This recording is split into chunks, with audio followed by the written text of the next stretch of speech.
금액을 6억으로 조정하는 거는 굉장히 신선했거든요. 그럼 후속 대책도 좀 신선하게 나오게 되면 또 다른 충격을 먹는데 신선하지 않고 627과 비슷한 패턴이다. 효과는 떨어질 것 같습니다. 한마디로 우리 기분이 대책을 보고 와 무서운데? 라는 생각이 들면 안정이 될 거고요. 별거 없네? 야 후속 대책? 뭐 대통령께서 뭐 아유 맛보기다. 본 메뉴가 엄청 무섭다고 했는데 본 메뉴 생각보다 별론데? 라는 생각이 들면 반등할 수도 있습니다. 후속 대책을 준비하는 정부도 철저하게 잘 준비해야 될 것 같습니다.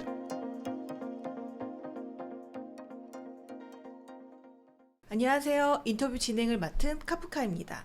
오늘은 김인만 대표님 모시고 부동산 시장에 대한 이야기 나누어 보도록 하겠습니다. 대표님 안녕하세요. 안녕하세요. 또 한 달 만에 뵙습니다. 그러네요. 네. 시간이 왜 이렇게 빠르지? 그러게 말입니다. 한 달 동안 엄청 더웠어요. 네. 좀 어떻게 지내셨나요? 힘들었어요. 날씨가 더워가지고. 네. 627 대책 발표되고 한참 바쁘다가 요즘 약간 좀 휴가철이라서 그런지 분위기는 약간 좀 뜸한 분위기, 좀 조용한 여름을 보내고 있습니다. 네. 지금 현장에서 느끼는 분위기가 좀 조용해졌다고 많이들 이야기는 하시는데 어떠세요? 조용해지게 맞을 것 같아요. 왜냐하면 현장에 이제 제가 임장을 많이 다녀보는데 일단 매수 문의가 없습니다. 사려는 분들이 일단 발길을 끄는 것 같고요. 왜? 일단 여름이 비수기, 여름 네. 휴가도 가야 되고 627 강력한 대출 규제가 나왔기 때문에 이제 한 달이 넘었잖아요. 한 달 정도 넘었기 때문에 어떻게 될지 모르겠다. 일단 지켜보자. 우리 627 대책 발표 전에는 5월, 6월 특히 6월에 627 발표 전에는 서울 같은 경우에 약간 혼이 나간 느낌? 어떡하지? 나 빨리 사야 돼. 막 이렇게 약간 최면에 걸린 듯한 그런 느낌이었다면 627 발표되고 정신이 번쩍 내가 무슨 짓을 하려고 했지? 좀 기다려봐야 될 것 같아. 집값 떨어질 것 같아. 라는 생각을 매수자들은 하고 있는 것 같고요. 그래서 매수 문의는 거의 한 10분의 1 토막 난 것 같습니다. 뚝 떨어졌고 반대로 이제 팔아야 되는 분들이 네. 관건이잖아요. 팔아야 되는 분들은 뭐지? 어떻게 해야 되지? 굳이 금매로 팔고 싶지는 않은데 라고 해서 파는 분들도 지켜보자. 네. 매수자 사려는 분들도 지켜보자. 팔려는 매도자도 지켜보자. 서로 지켜보면 어떻게 돼요?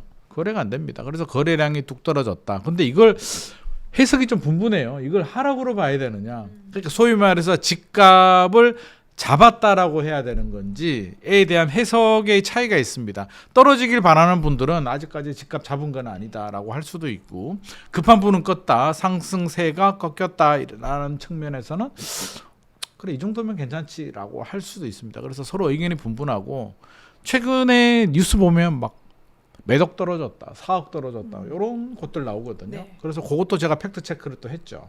실제로 떨어졌습니까?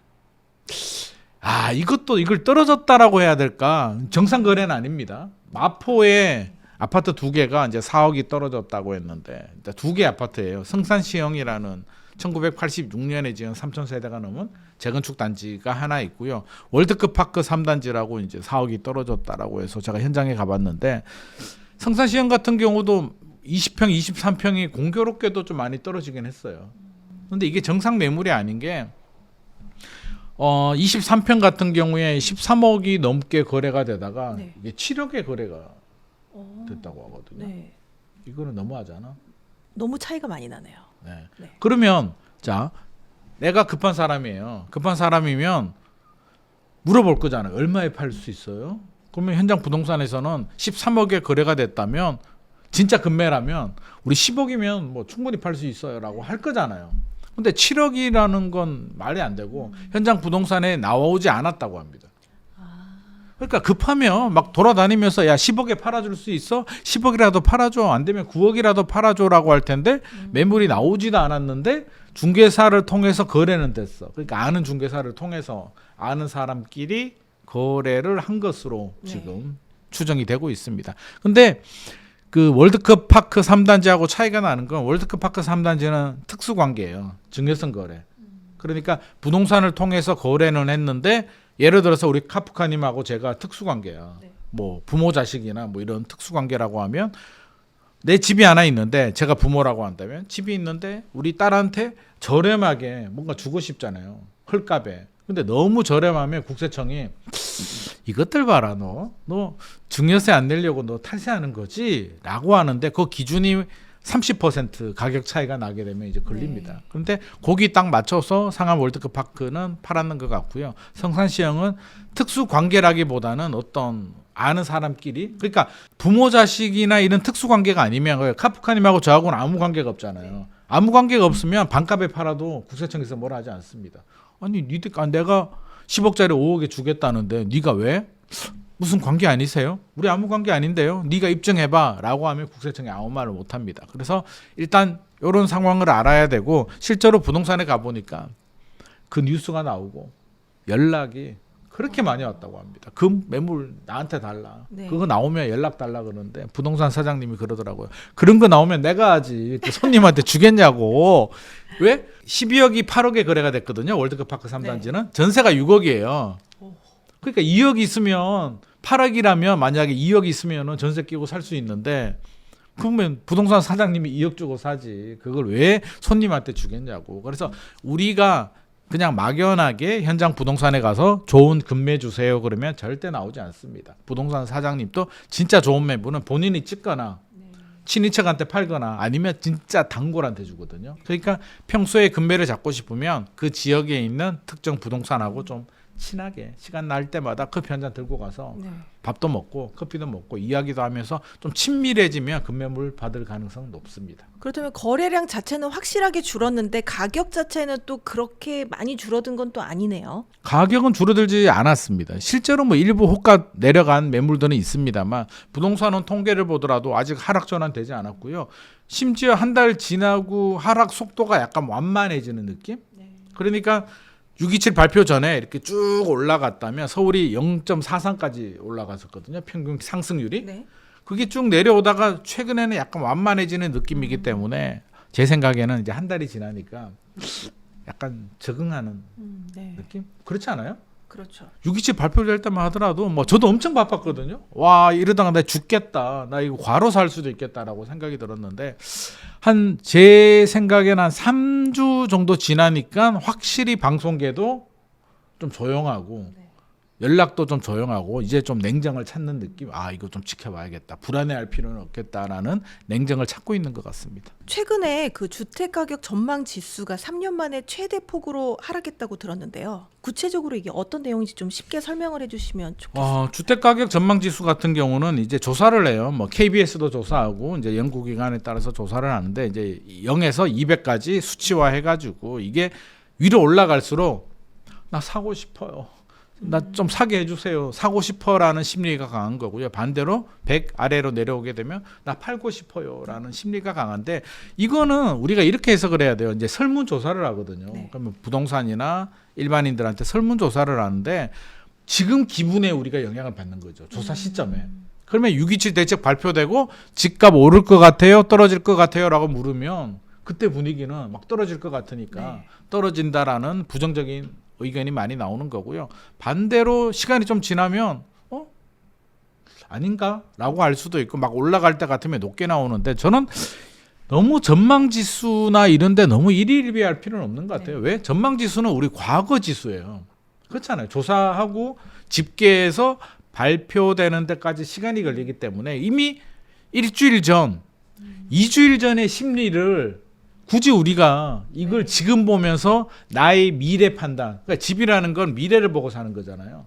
근데 2주 전에 사람들의 심리 상태를 보고 나의 미래를 결정한다는 거에 사실은 저는 맞지 않다고 봐요. 그래서 그냥 참고용으로 1, 2주 전에 우리 심리가 이랬구나 정도의 참고용으로 생각해야 되고요. 이거는 들락날락하기 때문에 그냥 하나의 참고? 그러니까 여기 너무 통계에 일희일비할 필요는 없을 것 같아요. 부동산은 통계나 KB 통계, 주간 상승률도 다 과거 통계잖아요. 조사 시점이 우리가 발표 자료를 볼 때는 이미 일주일 전에 조사한 시점이기 때문에 과거 시세는 흐름 자체를 읽기 위해서 제가 항상 강조드리잖아요. 숫자를 보지 말고 추세 흐름을 봐라고. 그래서 흐름을 읽기 위한 하나의 지표일 뿐이지 이걸 가지고 나의 미래를 판단하는데 중요한 지표로 사용하기에는 한 발 늦다. 그래서 저는 너무 이런 걸 가지고 일희일비할 필요는 없겠다. 라는 생각을 하고 있습니다. 확실히 6.27 대책 이후에 서울 아파트 신고가 거래가 좀 74% 감소했다는 또 언론 보도가 있는데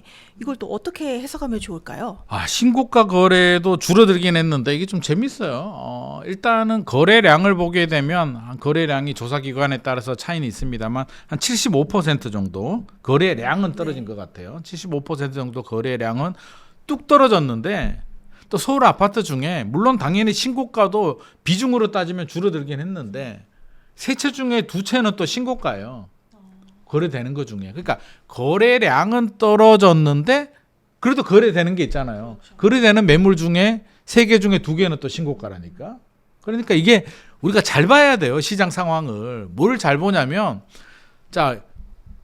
지금 사야 돼? 말아야 돼? 관망해서 거래량은 떨어지고 다들 그냥 일단 지켜보자인데 사야 되는 분들 있잖아요. 네. 사야 되는 분들은 대출 규제 영향을 받지 않는 분들이라는 거잖아요. 그러면 꼭 사야 되는 아파트라면 서울에 비싼 아파트들도 고가 아파트를 사는데 이제 이 분류를 내용을 좀 보게 되면 신축 아파트 있잖아요. 5년 이내 신축 아파트하고 30년이 넘은 재건축 구축 아파트가 신고가가 상당히 많습니다. 그러니까 한마디로 똘똘한 한 채. 야, 나 이거 꼭 사야 되겠다. 서울에 신축 아파트가 없잖아. 희소성이잖아. 네. 얼죽신 나 얼어 죽어도 신축 아파트야. 라고 하시는 분들은 산다는 거죠. 그러니까 꼭 사야 될 사람들은 산다. 비싸더라도 산다. 신고가도 산다라는 거고 꼭 지금 사야 되지 않은 분들 아니면 대출 규제에 영향을 받는 분들은 발을 뺐다라고 보면 됩니다. 그럼 역설적으로 말하면 꼭 사야 되는 진짜 사고 싶어라는 데가 어디예요? 서울에 핵심 지역들이잖아요. 네. 강남 3구, 용산구 이런 지역들은 가격이 떨어지지도 않고 집주인들은 여전히 호가를 올려 부르고 있다라는 걸 우리가 알 수가 있죠. 잠실에 가면 요즘 막 공사 중인 막 입주를 앞둔 아파트가 두 개 있잖아요. 네.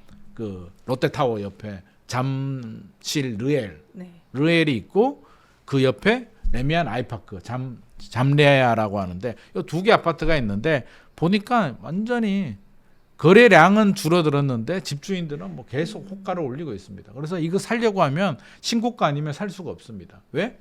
잠실에 신축 아파트 이제 앞으로 나올 게 어디 있냐고요. 잠실 주공 5단지 언제? 한 10년 걸릴 거잖아요. 장미 아파트 10년 걸리잖아요. 그러면 이 잠레아나 잠실 르엘을 지금 잡지 않으면 10년 내에 신축 아파트가 안 나오니까 꼭 사야 되겠다 하시는 분들은 삽니다. 전용 84가 나는 이런 시대가 올 줄 몰랐네. 전용 84가 뭐 38억 이상, 네. 40억도 부르고 있는데 잠실에서 40억? 와, 이게 우리가 한 1년 전만 하더라도 전 아직도 기억나는데 어떤 기자가 전화 와가지고 막 그때 잠실 엘스 리센츠가 막 25억 하던 시절이에요. 그래서 제가 기자한테 아니 잠실이 30억 넘어가면 세상이 어떻게 되겠냐고. 잠실이 30억 넘어가면 반포는 40억 50억 가고 난리가 나지 않겠냐 그랬는데 그게 불과 1년 전입니다. 근데 지금 벌써 잠실이 신축 아파트는 40억 얘기를 하고 있으니까 1년 사이에 핵심 지역들 똘똘한 지역은 얼마나 많이 올랐는지를 알 수가 있고요. 반대로 다른 지역들은 그렇지 않습니다. 그러니까 최근 1년간의 흐름을 보게 되면 핵심 지역들 똘똘한 지역의 똘똘한 한 채는 정말 강해졌다. 6.27 대책 발표되고도 거래량은 줄어들었으나 가격은 여전히 견고하다. 진짜 탄탄합니다. 그래서 오히려 약간 약세 또는 가격 하락까지는 아니더라도 가격 하락이 예상되는 지역은 제가 앞서서 얘기했듯이 뭐 성산시형이나 네. 마포나 성동 이런 지역들의 재건축 아파트들은 상대적으로 좀 타격이 있습니다. 목동도 마찬가지고요. 왜 타격이 있냐면 재건축의 특징이 오래됐잖아요. 그렇죠. 30년, 40년 된 아파트에 우리 카프카님 같으면 전세 가격 세입자로 들어간다면 돈을 비싸게 주고 싶어요? 안 주고 싶어요? 안 주고 싶죠. 그러니까 아무리 역세권에 대치동 은마아파트 같은 경우도 위치는 기가 너무 막히잖아. 기가 막힌데 현장 가서 보면 야 이거 내가 돈을 많이 주고는 안 들어가고 싶은 마음이 들잖아요. 저렴하니까 위치가 좋고 가격이 저렴하니까 그래 내가 설마 무너지게 하겠냐 라는 마음에 들어가는 거잖아요. 그래서 재건축 아파트의 특징은 전세가 낮습니다. 전세 가격이 낮아요. 전세 가율이 낮다는 거고요. 전세 가율이 낮다는 얘기는 집을 사는 사람이 투자금이 많이 들어간다. 그럼 투자금은 내 자기 자본일 수도 있고 대출을 받아서 그러니까 예를 들어서 뭐 30억 아파트다라고 하면 전세가 5억이에요. 그럼 25억을 내가 넣어야 되는데 그렇죠. 내 돈 다 못 넣으니까 전세가 낮으니까 대출이 나오거든요. 그러면 대출 한 10억 받고 내 돈 15억 넣어서 사는데 이게 6억으로 막히다 보니까 이런 아파트들이 타격을 받습니다. 물론 반포나 압구정이나 뭐 이런 핵심 지역들은 그래? 대출 안 받지 뭐. 내가 살 거야. 현금 한 100억, 200억 있는 분이 대출 안 나오면 안 받으면 되지만 마포나 성동이나 이런 지역 같은 경우는 그 정도 200억 있는 부자가 왜 마포에 사야 될까요? 200억 있는데 강남에 사야죠. 그러니까 이렇게 대출을 받아야 되는 분들이 들어가는 재건축 시장은 상대적으로 좀 타격감이 있더라. 제가 현장에 가봐도 부동산 사장님도 지금 분위기가 이어지면 가격 하락 가능성 배제할 수는 없을 것 같습니다라는 얘기를 하고 있고요. 강남 3구, 용산구로 가게 되면 이거 떨어질까요? 안 떨어질 것 같아요. 주인들은 그냥 눈도 깜짝하지 않아요 라고 얘기를 합니다. 그래서 서울 안에서 한강벨트도 재건축 단지들은 이렇게 온도 차이가 존재한다. 여러 가지 케이스별로 우리가 접근을 해야 되기 때문에 뉴스 같은 걸 보고 단편적으로 거래량이 떨어졌다, 뭐 신고가가 줄었다, 늘었다 이렇게 너무 일희일비할 필요는 없겠다. 내가 관심 있는 지역에 특화된 분석이 필요한 시점입니다. 근데 이런 이제 규제에도 불구하고 일각에서는 좀 6개월만 기다리면 기회가 온다 이런 이야기가 또 있습니다. 6개월이 가지는 뭐 특별한 의미가 있을까요? 대출 규제의 효과가 일반적으로는 이제 6개월이라고 이제 조사 결과가 있습니다. KDI에서 예전에 발표한 자료를 보게 되면 대출 규제 효과는 6개월이다라고 하는데 네. 일각에서는 이것도 보는 관점에 따라서 달라요. 집값이 좀 떨어졌으면 하는 생각을 가지신 분들 입장에서는 야, 이게 무슨 6개월이야. 우리가 계속 대출 규제를 강화하게 되면 잡을 수 있어라고 얘기를 하고요. 또 시장에 계시는 분들 중에 이제 상승 성향이 강하신 분들은 6개월? 뭔 6개월이야. 내가 볼 때는 한 달밖에 안 가겠구만. 라고 얘기하시는 분들도 있습니다. 그래서 6개월이 제가 볼 때는 심리 마지노선인 것 같습니다. 실제로 지금 한 달 지나니까 벌써 627? 좀 뭐 강하긴 했는데 라는 약간 거리감이 느껴지는데 이제 7월 지나가고 8월, 9월, 10월이 추석이잖아요. 그래서 10월이 추석이 일단 터닝 포인트 될 것 같고요. 네. 저는 6개월이면 연말이잖아요. 그러니까 그렇죠. 연말까지 볼 필요도 없겠다. 추석 때 결판 납니다. 그래서 추석 때 흐름이 반전이 되느냐 반전이 되지 않고 침체가 되느냐에 따라서 향후 흐름이 결정이 되는데 그렇게 바라본다면 정부가 이제 6.27 대책은 제가 볼 때는 심리 효과는 끝났다고 보거든요. 네. 심리적으로 이제 공포감을 가지지는 않는 것 같습니다. 그렇게 따지면 이제 실질 효과로 들어가는데 앞서서 말했듯이 666이잖아요. 6.27 대책 효과가. 6억까지 수도권 지역은 대출 규제하고 6개월 내 전입신고 네. 입주해야 되고 6개월 내 기존 주택을 팔아야 되는데 서울의 핵심 지역들은 크게 타격감이 없더라.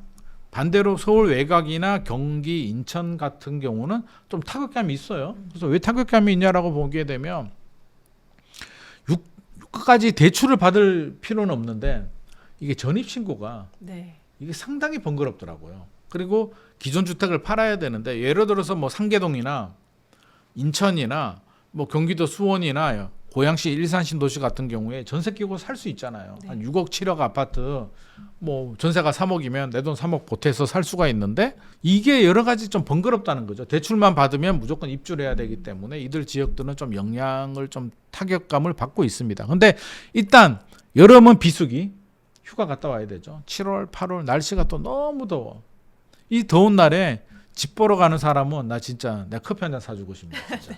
이거는 진짜 어지간한 정치인력 아니면 돌아다니지도 않는데 원래 비수기인데 6.27 대책이 나오면서 심리까지도 얼어붙었기 때문에 8월까지는 가고요. 이제 9월 넘어가고 약간 찬바람이 슬슬 불게 되면 이거 사야 되나?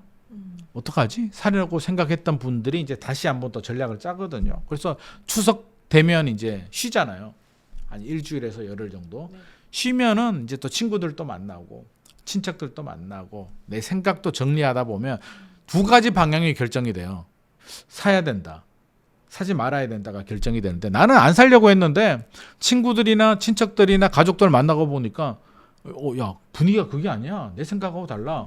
막 형은 야 너 무슨 소리 하는 거야? 집 사야지. 너 지금 그럴 때가 아니야 라고 얘기할 수도 있고 반대로 나는 살려고 했는데 주변에서 친구들이 다 이구동성으로 너 정신 차려. 지금 후속 대책 나오면 안 돼 이거 라고 하면 심리가 얼어붙을 수도 있거든요. 그래서 추석 때 흐름이 저는 결정이 될 것 같다. 공교롭게도 작년 같은 경우 2024년 같은 경우는 추석 지나고 꺾였잖아요. 네. 꺾여서 그 2025년 1월 2월까지 침체가 좀 이어졌습니다. 그래서 이번에는 이미 침체가 진행이 됐는데 6.27 이후에 저는 추석 지나고 반등 가능성도 있겠다. 근데 전제 조건은 정부가 후속 대책을 어떻게 내놓느냐. 아마 정부도 알지 않을까? 알지 않을까요? 알 것 같아요. 그래서 이대로 내버려 두게 되면 추석 지나고 저는 반등한다고 봅니다. 거래량도 반등하고 심리적으로. 그런데 정부가 이대로 내버려 두지는 않을 것 같고요. 후속 대책을 저는 준비를 하고 있고 그 김윤덕 국토교통부 장관 또 이제 후보인데 될 것 같아요. 아마 이 방송이 나갈 때면은 됐을 수도 있습니다. 청문회 때 했던 발언들을 좀 종합을 해보게 되면 일단 공급 대책이 나오고 또 전세 대출 규제라든지 이렇게 강력한 수요 억제 정책도 저는 나오지 않을까. 그렇게 바라본다면 연말까지 갈 수도 있겠다 해서 우리가 연말이고 연말 지나면 이제 새해가 되잖아요. 네. 2026년 되면 은행들도 올해는 실적을 다 채웠기 때문에 상관이 없는데 내년에 새해가 됐는데도 과연 정부의 방침을 따라서 계속 대출을 강화할 것인가에 대한 부분은 생각할 필요가 있습니다. 대통령이나 정부는 좀 강하게 대출을 계속 규제할 생각인 것 같은데요. 은행이 내년에도 새해에도 과연 따라줄지에 대해서는 일단 좀 우리가 지켜봐야 되겠죠. 그래서 길게는 6개월, 짧게는 3개월이라 보고요. 우리가 후속 대책을 보고 요거는 또 상세히 판단을 해야 될 것 같고 후속 대책 내용에 대해서는 조금 있다가 제가 좀 더 상세하게 설명드리도록 하겠습니다. 그렇다면 대표님께서는 이 후속 대책의 그 내용에 따라서 부동산 시장이 앞으로 좀 바뀔 거다 이렇게 보시는 거네요. 그럼요. 후속 대책 내용이 한마디로 그겁니다. 우리가 실수요자 입장에서 생각을 해본다면 후속 대책이 나왔는데 그게 뭐 8월에 나올지 9월에 나올지 7월에 나올지는 모르잖아요. 6.27 같은 경우는 이제 전격적으로 나왔는데 나올 수밖에 없었잖아요. 성동구가 0.99% 주간 상승률이 마포가 0.98%니까 부랴부랴 급하게 나왔고 지금 또 부동산 시장이 갑자기 튀어올라. 갑자기. 이게 왜? 몰라. 갑자기 사야 돼. 막 불안해지면 빨리 나올 거고요. 그렇지 않다면 한 8월 정도에 나올 수도 있는데 일단은 후속 대책 내용이 딱 발표가 됐는데 이 뭐지? 6.27도 우리가 나름 강력하다고 하잖아요. 6.27을 우리가 더 강력하게 느낀 게 전격적으로 발표가 됐고 발표되자마자 다음 날 바로 시행을 맞아요. 했고 네. 또 대통령께서 야 이거 맛보기야.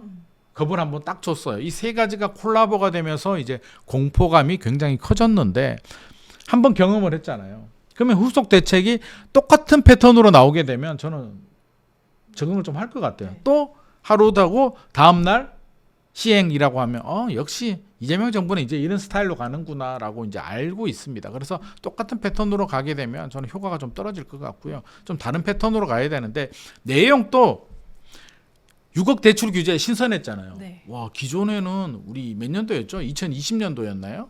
12.16 대책인가? 12.16 대책으로 저는 기억을 하는데 15억 넘어가는 주택에 대한 규제를 막아버렸잖아요. 네.